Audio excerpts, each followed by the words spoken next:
12ನೇ ಶತಮಾನದ ಚಾಲುಕ್ಯರ ಕಾಲದಿಂದಲೂ ಚಾಲ್ತಿಯಲ್ಲಿರುವ ಮಲ್ಲಕಂಬ ಅಪ್ಪಟ ದೇಸಿ ಕಸರತ್ತಿನ ಕಲೆಯಾಗಿದೆ. ಶತಮಾನಗಳಿಂದಲೂ ಉಳಿದು ಬೆಳೆದು ಬಂದಿರುವ ಈ ಕಲೆ ಪ್ರಸ್ತುತ ಉತ್ತರ ಕರ್ನಾಟಕ ಹಾಗೂ ರಾಜ್ಯದ ಕೆಲವು ಭಾಗಗಳಲ್ಲಿ ಕಂಡುಬರುತ್ತಿದೆ. ಇದೀಗ ಮಲೆನಾಡು ಭಾಗದಲ್ಲೂ ಈ ಕಲೆಯನ್ನು ವಿದ್ಯಾರ್ಥಿಗಳಿಗೆ ಮತ್ತು ಆಸಕ್ತರಿಗೆ ಹೇಳಿಕೊಡಲಾಗುತ್ತಿದೆ. ಈ ಕುರಿತು ಒಂದು ವರದಿ ಇಲ್ಲಿದೆ. ಮಲೆನಾಡು ಭಾಗದ ಚಿಕ್ಕಮಗಳೂರು ಜಿಲ್ಲೆಯ ಮೂಡಿಗೆರೆಯಲ್ಲಿ ಮಕ್ಕಳಿಗಾಗಿ ಮಲ್ಲಕಂಬವನ್ನು ಹೇಳಿಕೊಡಲಾಗುತ್ತಿದೆ. ಚಿಕ್ಕ ಮಕ್ಕಳಿಂದ ಹಿಡಿದು ದೊಡ್ಡವರು ಕೂಡ ಮಲ್ಲಕಂಬ ಕಲೆಯ ಕಸರತ್ತು ಕಲಿತು ವಿವಿಧ ಕಾರ್ಯಕ್ರಮಗಳಲ್ಲಿ ಪ್ರದರ್ಶನ ನೀಡುವ ಮಟ್ಟಕ್ಕೆ ಬೆಳೆದಿದ್ದಾರೆ. ಮಲ್ಲಕಂಬದ ಜೊತೆಗೆ ಬಟ್ಟೆಯ ಸಹಾಯದಿಂದ ಜಿಮ್ನಾಸ್ಟಿಕ್ ಹೇಳಿಕೊಡಲಾಗುತ್ತಿದೆ.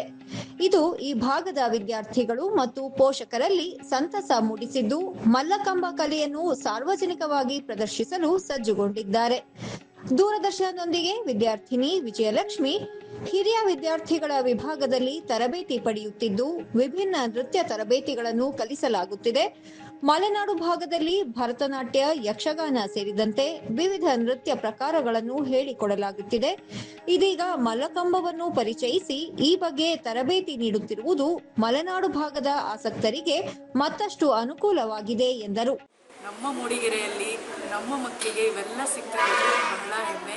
ನಾವು ವುಮೆನ್ಸ್ ಆಗಿದ್ದು ಕೂಡ ನಾವು ಕಲಿಯೋಕ್ಕೆ ಒಂದು ಇದಾಗಿದೆ.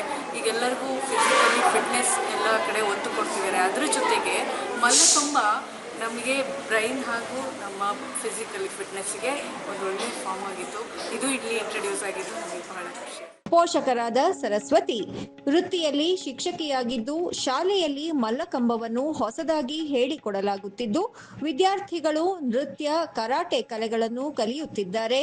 ಇದು ಈಗಿನ ಕಾಲದಲ್ಲಿ ಅತ್ಯಂತ ಪ್ರಸ್ತುತವೂ ಆಗಿದೆ.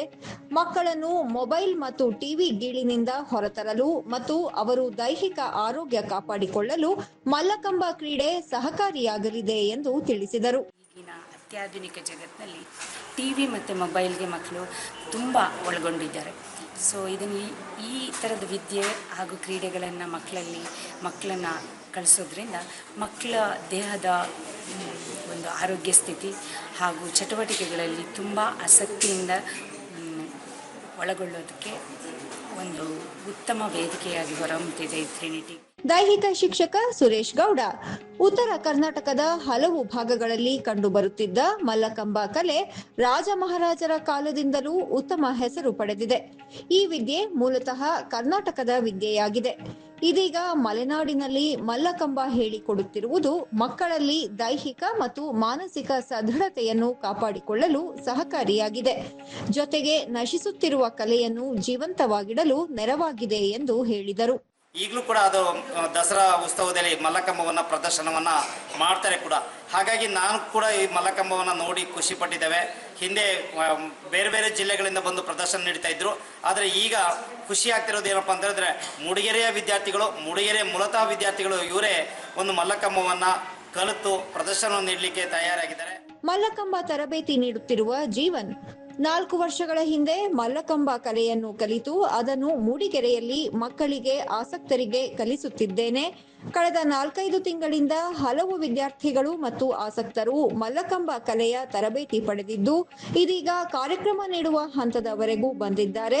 ಜೊತೆಗೆ ಪೋಷಕರು ಮತ್ತು ಮಕ್ಕಳಿಂದಲೂ ಉತ್ತಮ ಪ್ರತಿಕ್ರಿಯೆ ದೊರಕುತ್ತಿದೆ. ಮೊಬೈಲ್ ಗೀಳಿನಿಂದ ಮಕ್ಕಳನ್ನು ದೂರವಿಟ್ಟು ಅವರಲ್ಲಿ ದೈಹಿಕ ಸದೃಢತೆ ಕಾಪಾಡಿಕೊಳ್ಳಲು ಸಹಕಾರಿಯಾಗಲಿದೆ. ಮುಂದಿನ ದಿನಗಳಲ್ಲಿ ರಾಜ್ಯ ಮತ್ತು ರಾಷ್ಟ್ರ ಮಟ್ಟದ ಮಲ್ಲಕಂಬ ಸ್ಪರ್ಧೆಗಳಲ್ಲಿ ಭಾಗವಹಿಸಬೇಕು ಎನ್ನುವ ಉದ್ದೇಶ ಹೊಂದಿರುವುದಾಗಿ ತಿಳಿಸಿದರು. ಪ್ರತಿ ಸಣ್ಣ ಮಕ್ಕಳನ್ನು ಕಳಿಸೋದಾಗಿರ್ಬೋದು, ಡೈಲಿ ರೆಗ್ಯುಲರ್ ಅಂದರೆ ಕಂಬ ಇಲ್ಲೇ ಇರಲಿ ಸರ್, ಇಲ್ಲೇ ಪ್ರಾಕ್ಟೀಸ್ ಮಾಡಿ ಸರ್ ಅಂತೇಳಿ ತುಂಬ ಸಪೋರ್ಟ್ ಮಾಡಿದ್ರು ನಮಗೆ. ಸೊ ಹಾಗಾಗಿ ನಾವು ಮಲ್ಲಕಂಬನೆಲ್ಲ ಇಟ್ಟಿದ್ದೀವಿ. ಮತ್ತು ಇದಕ್ಕೆ ನಾವು ಲಾಸ್ಟ್ ಮಂತ್ ಒಂದು ಪ್ರೋಗ್ರಾಮ್ ಕೂಡ ಕೊಟ್ಟಿದ್ವಿ. ತುಂಬ ಒಳ್ಳೆಯ ರೆಸ್ಪಾಂಡ್ ಬಂದಿತ್ತು.